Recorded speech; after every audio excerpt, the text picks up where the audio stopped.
आप सभी को नमन प्रणाम। जैसा कि हम श्रृंखलाबद्ध तरीके से राशियों का ज्योतिषीय विश्लेषण कर रहे हैं और राहु केतु के संचरण का प्रभाव पर हम बात कर रहे हैं, उसी क्रम में आज हम कर्क राशि कर्क लगन वाले व्यक्तियों पर राहु और केतु का जो 30 अक्टूबर 2023 को शाम को 5:43 पर चेंज हो रहा है, उसका प्रभाव आज हम डिस्कस करेंगे। और इस समय कर्क लगन में कर्क राशि वाले लोगों के लिए शनि लोहे के पाए अष्टम भाव में चल रहा है और यह स्थिति 30 जून 2025 तक रहेगी। और साथ ही राहु भाग्य भाव में रहेंगे, वो भी रहेंगे 30 अप्रैल 2025 तक। तो मीन राशि में क्योंकि राहु का संचरण है तो वो 1.5 साल की अवधि में इस रहेंगे। और साथ ही साथ शनि और राहु के कारण आंखों के रोग महसूस किए जा सकते हैं और साथ ही साथ पारिवारिक मतभेद होंगे, विचारों में विभिन्नताएं होंगी, पारिवारिक शांति भंग की स्थिति उत्पन्न होगी और सफलता प्राप्ति के लिए विद्यार्थी गण को बहुत भरसक प्रयास करना पड़ेगा, संघर्षमय स्थिति बनी रहेगी। और साथ ही साथ माता पिता के साथ विचारों में विषमताएं रहेंगी और जिस कारण पारिवारिक माहौल कुछ अच्छा नहीं रहेगा और मन में अशांति बनी रहेगी और उसमें कहीं ना कहीं आपके व्यवहार की जिम्मेदारी ज़्यादा बनी रहेगी। तो अपने व्यवहार को ध्यानपूर्वक सही शब्दों का चयन करते हुए बोलें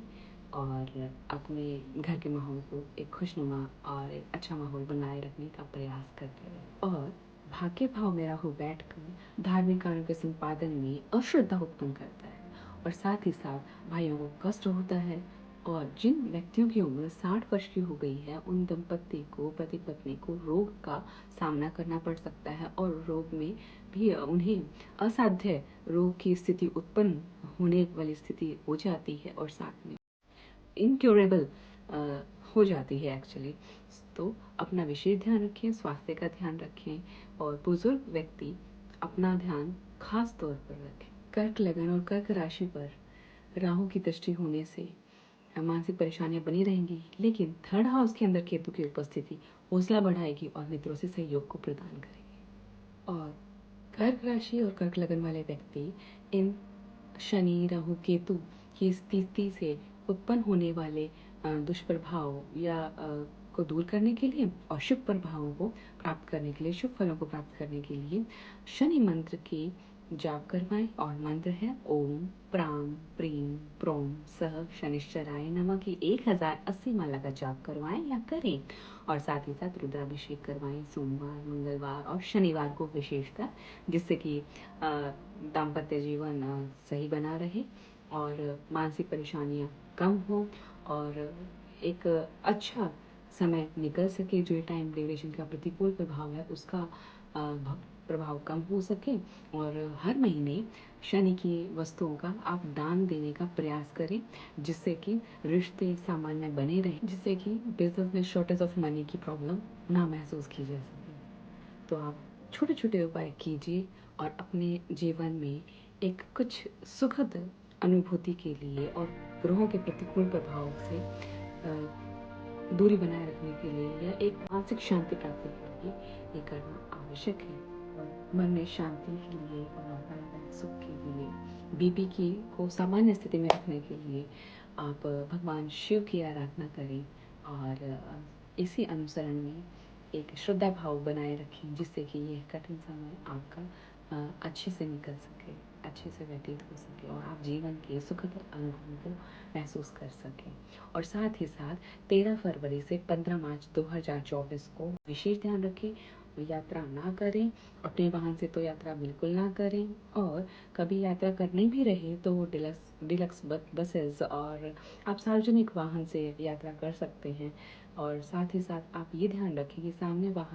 सामने वाला व्यक्ति या वाहन आपको चोटग्रस्त कर सकता है, तो यात्रा के दौरान भी ध्यान रखें।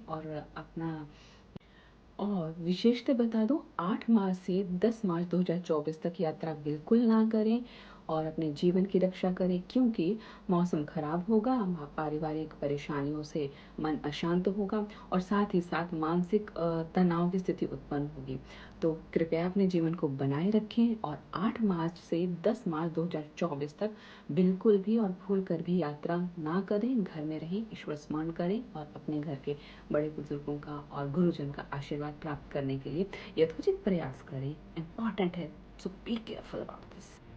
और एक इम्पॉर्टेंट चीज़, 12 फरवरी 2024 से 16 मार्च 2024 तक का समय ऐसा है जब शनि अस्त रहेंगे और इस टाइम ड्यूरेशन में आपको अत्यंत सावधानी बरतनी है, अत्यंत विशेष ध्यान के साथ आपको जीवन जीना है, क्योंकि ये समय 30 साल में एक बार ही आता है और ये जीवन के लिए एक कष्टप्रद समय है। तो अपने जीवन की रक्षा करें, स्वयं की रक्षा करें, परिवार की रक्षा करें, मानसिक शांति बनाए रखें और बड़ों का और गुरुजनों का सम्मान विशेष से करते ही रहें, और जिससे कि आपके स्वयं के रक्षा के लिए और आपके परिवार की रक्षा के लिए आप स्वयं उत्तरदायी हैं। तो कृपया इस चीज़ का, इन बातों का विशेष ध्यान रखें और ईश्वर के स्मरण के अलावा और कोई साधन नहीं है जिससे कि आपके जीवन रक्षा हो सके। तो कृपया इस समय का, इस टाइम ड्यूरेशन का विशेष ध्यान रखें।